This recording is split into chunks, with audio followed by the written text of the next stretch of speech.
se encuentra detrás de la glándula tiroides. La glándula Aquí paratiroides. está el esófago, aquí son nuestros constrictores, son 4 pequeños nodulitos, ¿ya? Su función principal de estas glándulas es prácticamente controlar lo que es el calcio. Pues aquí yo tengo, ¿ya? Aquí están. ¿Qué hace primero? Estos van a detectar los niveles de calcio, si están de acuerdo a la normalidad, ¿ya?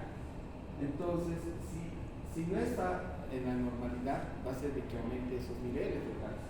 Por lo tanto, los niveles altos de calcio en la sangre estimulan a las células parafoliculares de la glándula tiroidea para liberar más calcitriol. Este sería el calcitriol, ¿ya? Ahora vamos. ¿Qué hace estas hormonas? La calcitonina inhibe los osteoclastos y así disminuye los niveles séricos de calcio. O sea, cuando hay grandes cantidades de calcio, produce que se inhiba a través de esta hormona, la calcitonina, para que los niveles de calcio disminuyan. ¿Ya? Bien. Una vez que ha disminuido esos niveles de calcio en la sangre, estimula las células principales de la glándula tiroides a liberar la hormona paratormona. Esta paratormona. ¿Qué hace la paratormona? Que se encuentra en la glándula paratiroides. Promueve la liberación de calcio desde la matriz ósea extracelular hacia la sangre y enlentece la pérdida de calcio. Ya, en síntesis, esa glándula paratiroides, ¿ya?, va a producir una hormona que se llama paratormona. Cuando los niveles de calcio están bajos. Así sería su función, ¿ya? Bien. Luego, ¿qué sucede? La paratormona también estimula los otros riñones para que libere el calcitriol. Y el calcitriol de los riñones, porque dos hormonas se producen en los riñones, ¿recuerdan? La eritropoyetina y el calcitriol. Eso es pregunta de examen también, ¿ya? ¿Qué hace el calcitriol? Estimula el aumento de absorción de calcio a partir de los alimentos, que a su vez aumenta en los niveles séricos. Va a aumentar la absorción mayor de calcio. Y eso va a hacer que aumente los niveles de calcio en la sangre. Así sería, ¿ya? Entonces, es lo que hace, lo que regula los niveles de calcio. Ahora, esta paratormona no solamente regula los niveles de calcio, también regula los niveles de magnesio, ¿ya? Y también regula los niveles de fósforo, dos elementos más: calcio, magnesio y fósforo. ¿Ya? Bien, eso con respecto a la paratormona. Entonces, ¿ya? Ayer habíamos visto la glándula suprarrenal. ¿Recuerdan? ¿Dónde está? El gráfico, ¿dónde está? Aquí está. Habíamos dicho que tiene tres zonas: la corteza, la zona que se llama mineralocorticoide, glucocorticoide y la área de andrógenos. La mineralocorticoide va a producir la aldosterona. Pues aquí tenemos ahora cómo se regula. Fíjense, eso es bien importante porque eso les van a preguntar casi de todo, porque ustedes controlan la presión arterial, ¿ya? Pues, ¿cómo se regula la presión arterial? Fíjense, puede ser que esa persona sufra un corte o pérdida de sangre, ¿ya? Eso se llama hemorragia. O una deshidratación severa, una diarrea, vómitos, puede producir. Entonces, ¿esto qué va a hacer? Va a disminuir, ¿ya?, el volumen de sangre, ¿verdad? 5 litros era, ¿cuánto va a ser? 3 litros, 4 litros, ¿no? ¿Ya? Entonces, como va a disminuir el volumen de la volemia de sangre, entonces va a disminuir la presión arterial, va a entrar a hipotensión. Esa hipotensión va a circular y a nivel de los riñones, ¿recuerdan? Donde se encontraba la arteria aferente con eferente y el conducto, el túbulo contorneado distal, se encontraba el aparato yuxtaglomerular, ¿recuerdan? Sí. ¿Ya? Pues ese aparato yuxtaglomerular, que serían las células yuxtaglomerares, van a detectar y van a producir esta hormona que se llama renina, ¿ya? La renina va a activar al angiotensinógeno que se ha producido en el hígado a la angiotensina 1. La angiotensina 1 se dirige hacia los pulmones. Gracias a esta enzima convertidora de angiotensina se convierte en angiotensina 2. La angiotensina 2 va a ir a la glándula suprarrenal, usa a la corteza, a los mineralocorticoides y va a hacer que se libere la aldosterona. La aldosterona va a aumentar y va a hacer de que el riñón pueda absorber mayor sodio, por lo tanto agua, y elimine más potasio, hidrogeniones, ¿ya? Pero a la vez, angiotensina 2 va a producir vasoconstricción de todas las arterias. Ambos van a aumentar la volemia, por lo tanto van a aumentar la presión arterial. Este gráfico, memorícelo bien, va a ser pregunta de examen, ¿ya? Es pregunta de examen y además también regulación de la presión arterial. ¿Dónde hay medicamentos que pueden utilizarse? Por ejemplo, aquí hay uno. Aquí hay uno. Una que bloquea esto, ¿no? Puede bloquear la enzima convertidora de la angiotensina, porque, digamos, esta persona tiene la volemia normal, o sea, no hay deshidratación, no hay nada, pero esta enzima se está activando. Entonces, como esta enzima se está activando, ¿ya? ¿Qué va a hacer como efecto? Va a producir una vasoconstricción periférica, ¿verdad? Va a activar también a la aldosterona, por lo tanto va a aumentar la presión arterial, o sea, eso es algo patológico. Entonces, para que no aumente la presión, porque esta persona tiene ahora 140, 90, 100, 160, 110 de presión arterial. Entonces, ¿qué voy a hacer? Voy a dar un medicamento que bloquee esta enzima para disminuir la presión arterial, ¿ya? Esa, por ejemplo, esa enzima es el anapril. ¿No? Su acción es bloquear la enzima convertidora. Otras enzimas pueden bloquear, por ejemplo, a la renina, pueden bloquear a la aldosterona, o sea, hay diferentes lugares, pues son varios medicamentos. Eso vamos a hacer otra clase. Voy a coordinar con otra licenciada, ¿ya?, que maneja medicamentos. Entonces, con ella vamos a hacer para que les dé como un pincelazo cuando ella lleve esta clase, ¿ya? Bien. Ahora vamos a ver lo que es el páncreas. Fíjense, el páncreas tiene un conducto y de este conducto principal hay subconductos, fíjense. Eso ya hemos visto, ¿se acuerdan? El digestivo, ¿ya? Entonces, fíjense alrededor de este conducto, en este caso, en este gráfico se nota mejor. Aquí están estos conductitos, miren, aquí hay un conductito, otro conductito, y alrededor están las células exócrinas. Y a este conducto, esta luz va a liberar las enzimas pancreáticas, la tripsina, quimotripsina, por estos conductos que se encuentran aquí, ¿ya? Aquí estas van a liberar enzimas. ¿Está claro? Nos vamos rodeando ahora a unas células especializadas. Y esas células, ¿ya?, que son rodeadas, si ustedes ven en el gráfico, aquí están los acinos, pues están rodeando estas, forman islas, se llaman islotes pancreáticos, ¿ya? Estos islotes pancreáticos van a estar aquí ahora, un islote pancreático, y aquí está todo el parénquima, y aquí está el islote pancreático, aquí hay otro islote, hay varios islotes pancreáticos, y aquí hay un conducto. Bueno, ¿qué encontramos ahora en estos islotes? Es pequeñito. 3 tipos de células. Se llaman células alfa, células beta y células gamma. Alfa, beta y gamma, ¿ya? Las células alfa son encargados de producir una hormona que se llama glucagón. Las células beta van a producir otra hormona que se llama insulina. Las células delta van a producir la somatostatina. ¿Qué hacen ahora estas? ¿Ya? ¿Pasa? ¿Qué hacen como efecto? Estas hormonas, ¿ya? Las células alfa que producen el glucagón, ¿ya? Entonces aquí vemos que se regula con insulina.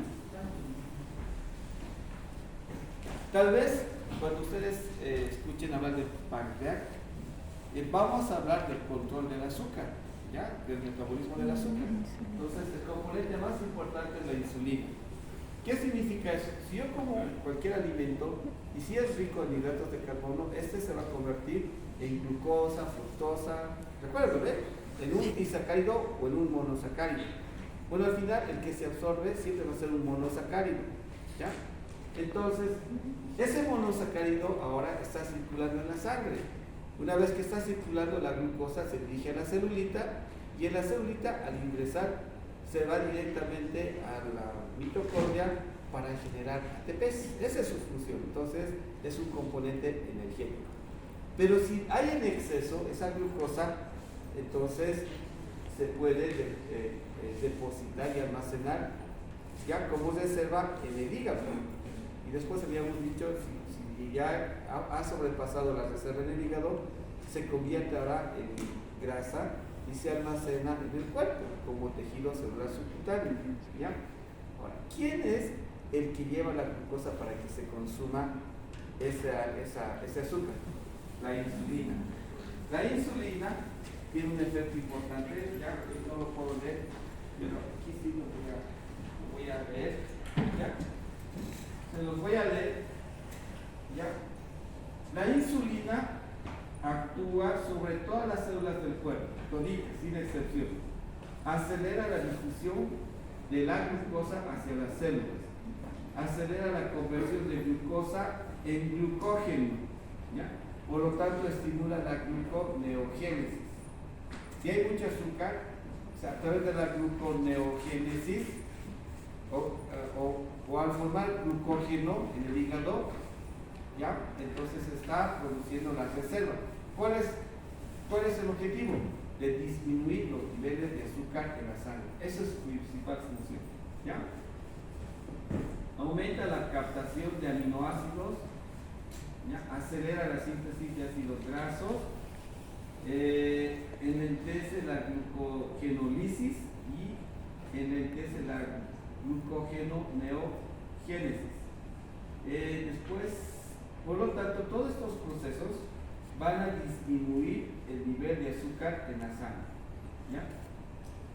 ¿A qué valores va a disminuir? Entre 60 a 110 miligramos por decilitro. Así va a disminuir. ¿Ya? Ahora, ¿qué pasa si digamos esta mañana, ¿quién de ustedes no ha desayunado? Ya, la mitad no ha desayunado. Entonces no ha probado nada, pero aún ustedes siguen en pie, no se están desmayando, más que tal vez han tomado agüita, ¿no? Sí. Entonces, ha pasado que el páncreas ha liberado ahora otra hormona, ¿ya? Esa hormona se llama glucagón. Esta hormona, glucagón, ha producido ahora la glucogenólisis, porque el glucógeno se ha almacenado en el hígado. Ahí está almacenado, ¿no? Si digamos yo compro mucha comida, yo voy a almacenar comida, como glucógeno, está así. Entonces, como yo estoy almacenando mucho glucógeno, se llama glucógenogénesis. Hay otro término más que se llama glucógenoneogénesis. ¿Qué significa eso? Que a partir de la glucosa voy a almacenar y eso se llama glucógenogénesis. Si yo, digamos, utilizo otro componente que no es de la glucosa, en este caso puedo agarrar proteínas, puedo agarrar lípidos, también lo convierto en glucógeno y lo almaceno. A eso se llama glucógenoneogénesis, ¿ya? Y eso es lo que hace la insulina, almacenar para disminuir el exceso de azúcar en la sangre. Cuando una persona consume demasiado azúcar, en algunos casos han dicho de que este problema de la diabetes ya es inmunológico, ¿ya? Si ustedes tienen los genes en la sangre de parientes que tienen diabetes, es posible que ese gen esté en ustedes dormidito, está recesivo, pero se puede despertar cuando la persona tiene malos hábitos alimenticios. Puede despertarse cuando tiene mucho estrés. Hay diabetes juvenil, hay diabetes infantil, hay el tipo de diabetes, hay diabetes tipo 1, tipo 2. Entonces, ¿cuándo se dice que una persona tiene diabetes? cuando los niveles de azúcar están por encima de lo normal. ¿Cuándo es? Mayor a 110 miligramos por decilitro. En este caso, 120, 150, 160, 200, 400, 500. Puede llegar a tener esa glucosa. Esa persona que ya tiene valores altos, ¿ya? Puede llegar incluso a un coma diabético. Está bien, de pronto se desmaya. ¿Ya? Entonces, ahí vienen los síntomas de la diabetes, como habíamos hablado.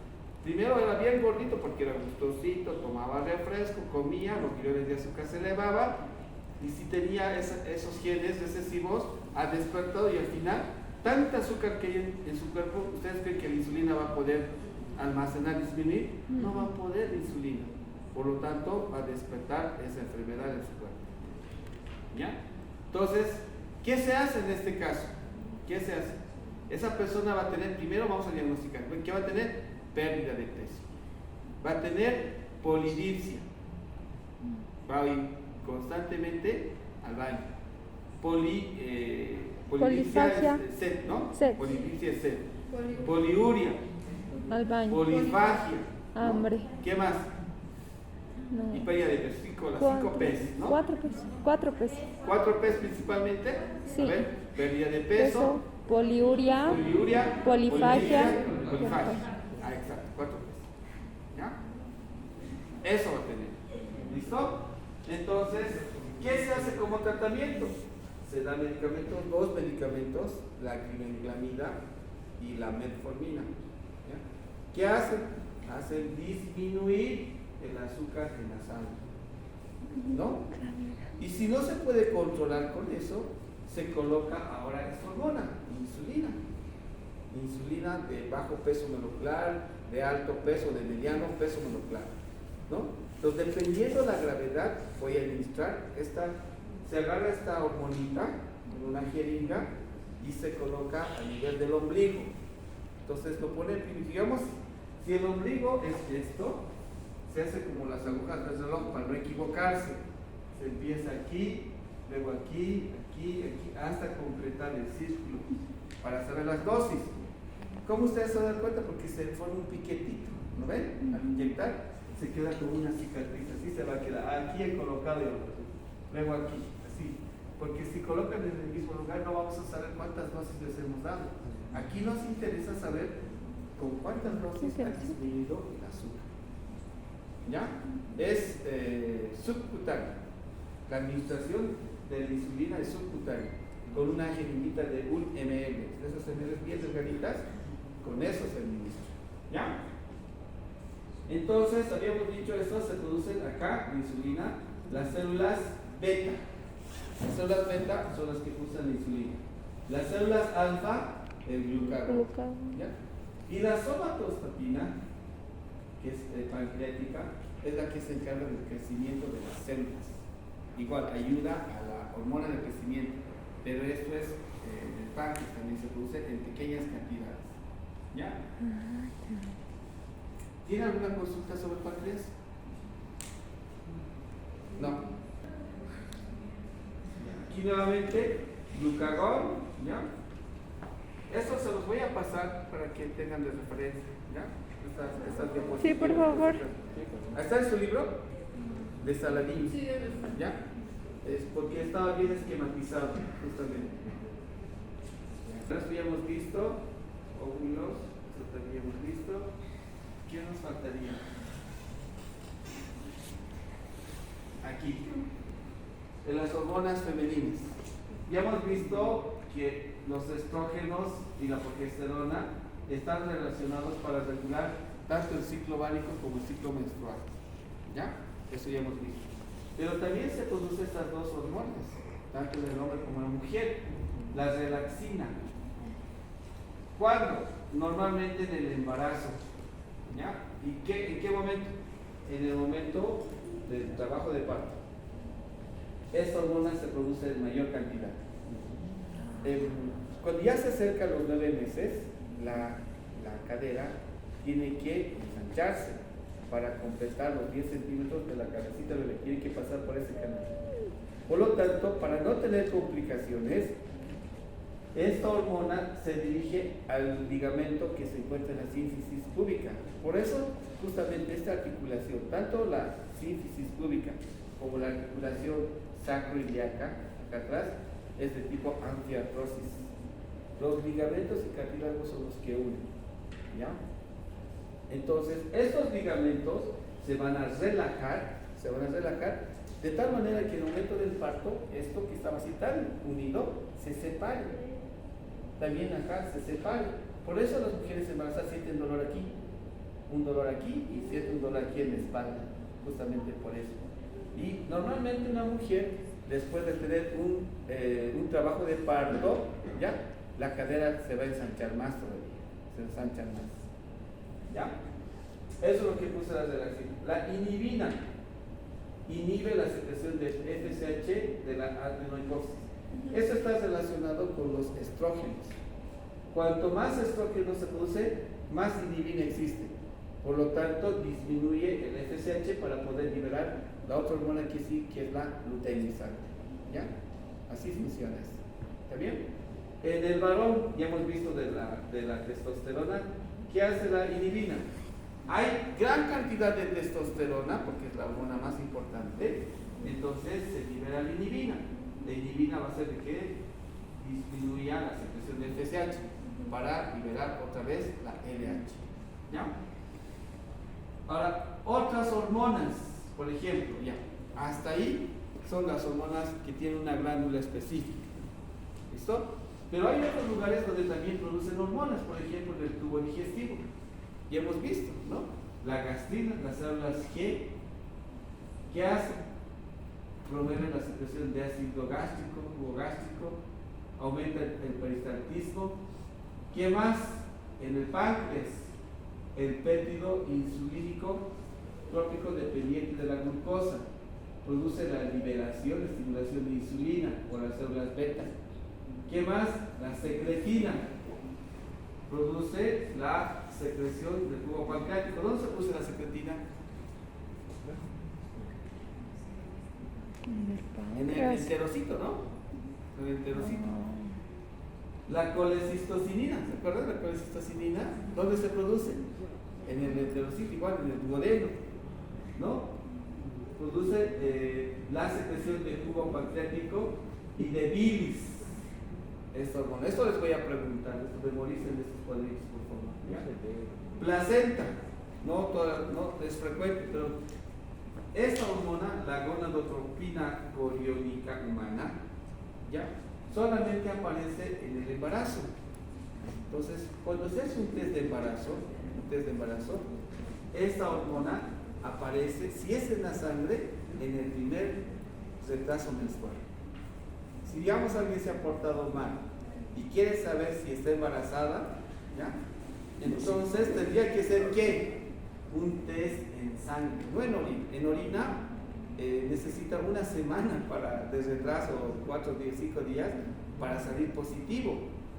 Mientras que en la sangre, el primer día de retraso se hace en sangre, esta hormona es la que se cuantifica en esos cassettes. Esa hormona está alto, entonces lo va a indicar que está positivo. Solamente la placenta produce. ¿Ya?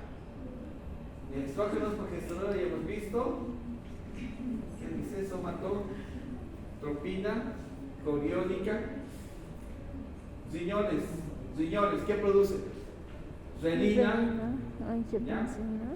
Eritropoyetina. ¿Para qué es la renina? ¿Qué hace? Primero produce vasoconstricción, aumenta la presión arterial, pero activa ¿quién? Es la angiotensina. Ya, activa a otra hormona que es la angiotensina 1. ¿Ya? ¿Dónde se produce la angiotensina 1? En el hígado. La angiotensina 2, ¿dónde? En los pulmones. ¿Ya? La eritropoyetina es otra hormona que produce el riñón. ¿Cuál es su función? Aumenta la producción de glóbulos rojos. ¿Ya? Entonces, en una insuficiencia renal, los valores de eritropoyetina disminuyen. Esa persona que tiene diálisis, ¿no? Porque su riñón no está funcionando, ya no se produce la eritropoyetina. Entonces, aquellas personas que tienen insuficiencia renal y están yendo a diálisis cada 3 días, cada cierto tiempo se administra la eritropoyetina para que pueda producir glóbulos rojos. Así es. ¿Ya? ¿Qué más produce? Calcitriol para aumentar la absorción de calcio y fósforo. ¿No? El corazón, ¿sabían que el corazón también produce hormonas? No, pues produce, les he dicho, incluso se han olvidado. El péptido atrial natriurético. Aquí está al revés, dice PNA, el péptido natriurético atrial. Este es el que disminuye la presión arterial. O sea, si el corazón, normalmente se encuentran estos receptores en las aurículas. Si la aurícula derecha llega gran cantidad de sangre, en ese momento se libera y luego produce una vasodilatación para disminuir la presión arterial. Ese es el que contradice. Mucha sangre estás cargando, si ya no, entonces disminuye. ¿Ya? ¿Qué más? El tejido adiposo. ¿Qué hace el tejido adiposo? Produce otra hormona que se llama leptina. ¿Para qué? Suprime el apetito y puede disminuir la actividad de la FSH y LH. Suprime el apetito. ¿No? Interesante. Entonces, esto memoricen, por favor. Pregúntales algo. Sería ese el cuadro del examen. Les voy a pasar. No se preocupen, para que esté bien clarito. Leptina. Leptina. ¿Ya? Ahora aquí tengo algunas enfermedades. Este es cuando las hormonas del crecimiento están en exceso, gigantismo, ¿ya? Acromegalia. Los que tienen la oportunidad de visitar el museo, tenemos un esqueleto que tiene este síndrome de acromegalia. Su cabeza así grande, su cráneo. Ya está en el área de osteología o en el de modelos anatómicos. Ahí está. Van a revisar y me cuentan cómo les ha ido con la visita. ¿Ya? Bocio, hemos dicho. Síndrome de Cushing, enía del hipertiroidismo. A esto se llama exoftalmos. La salida de los hijos. Ya eso ya no. Bueno, hasta aquí entonces va a ser su examen. ¿Ya? Del siguiente dote, endocrino.